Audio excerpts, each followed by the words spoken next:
Pero please naman guys, once na nanood tayo ng mga video sa ating kapwa, lagyan naman natin ng kunting mensahe bago yung sticker. Kasi tama kayo. Once na puro na lang sticker i-comment ng viewers, halimbawa ikaw yung nag-first comment at sticker lang pinag-send mo, pinag-comment mo, so yung sunod na makapanood baka rin sticker ang isend kahit pinanood niya.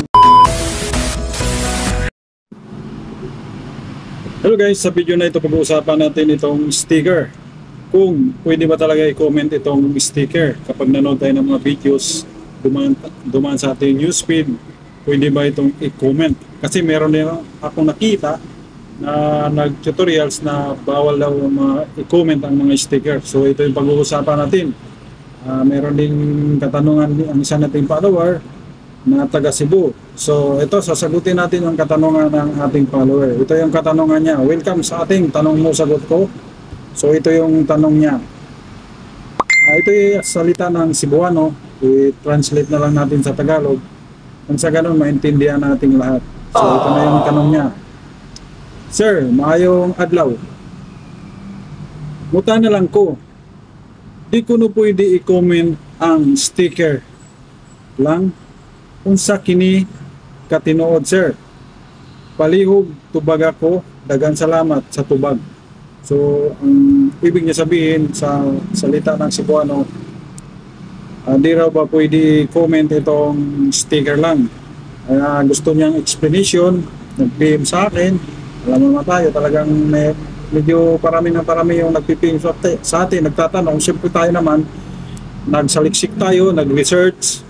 Sa ganun, masagot din natin ang mga katanungan ng ating mga followers. Siyempre, para hindi tayo mapaya, kailangan tama, tugma ang ating isasagot sa kanilang mga katanungan.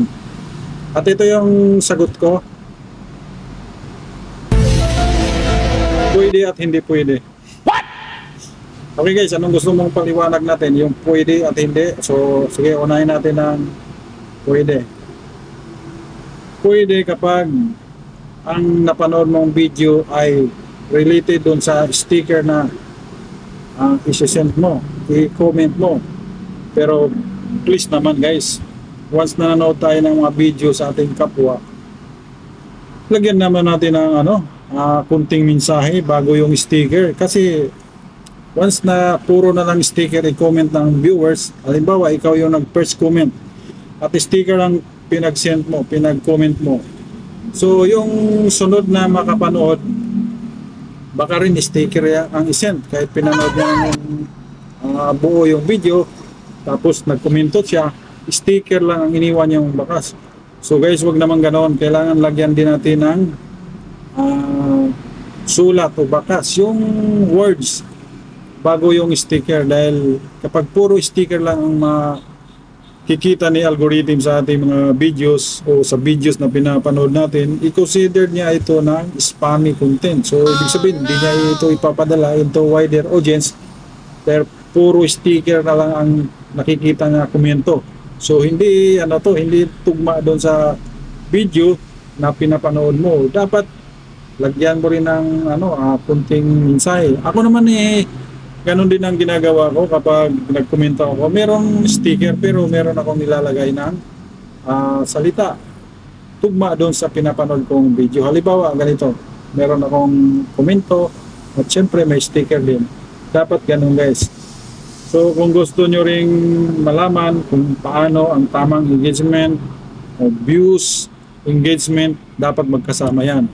So, isi-share ko rin sa inyo, may papakita akong video na sa ganun makuha nyo talaga yung idea kung paano yung tamang engagement. Kasi yung engagement guys, once na nag-click ka sa isang video, yun ang matatawag na engagement. Kapag pinapanood mo lang yung picture post o videos dumaan sa yung newsfeed, kapag pinanood mo lang, ang lalabas lang doon is views. So, kailangan i-click natin ang mismong video or photos nang sa ganun pumasok si engagement. Dahil pinakadabis kapag nagsama itong dalawa, engagement at saka views. So, wow naman! Para maintindihan niyo, ito ipapakita ko sa inyo kung paano gawin yung views at saka engagement o paano din mag-react, magkomento na merong sticker. Ito, panoorin nyo. Okay guys, ito halimbawa sa ating newsfeed. Ito duman sa halimbawa sa aking newsfeed. Ito si Pobring Maestra 2.0. So shout out ma'am, ginamit ko muna ang iyong picture para i-explain natin. So i-click natin mismo yung picture post. Then syempre mag-komento tayo. Kung ano nakikita natin sa picture, dapat tugma din sa ano, yung komento. Ang sabi ko dito, wow, ang sarap naman. Ang sarap naman yan. O, syempre gano'n ang mga komento natin. At yun na nga, sticker, mamaya ilalagay din natin. Yun ang ibig kong sabihin na kung may sticker kang iwan na bakas, so dapat samahan mo rin ng mga salita. Sa gano'n ma-appreciate talaga ng mga author na talagang pinapanood mo at nag-iwan kang bakas, hindi lang sticker. Dahil kapag puro sticker na lang at gagaya din yung nakasunod sa'yo, so ito'y ano, baka i-consider ni algorithm na spammy content, so hindi na ito ikakalat sa into wider audience. So ganun lang guys, mag-iwan tayo ng bakas. Kung may sticker naman, okay lang yan. Kaya ang hiling ko lang, wag sticker lang iwan yung bakas. So samahan nyo rin ng mga salita o words. Okay, ganyan no? Wow, sticker yan, di ba? Kung kapag ganyan lang ang iwanan mong bakas, wow, pangit naman, di ba?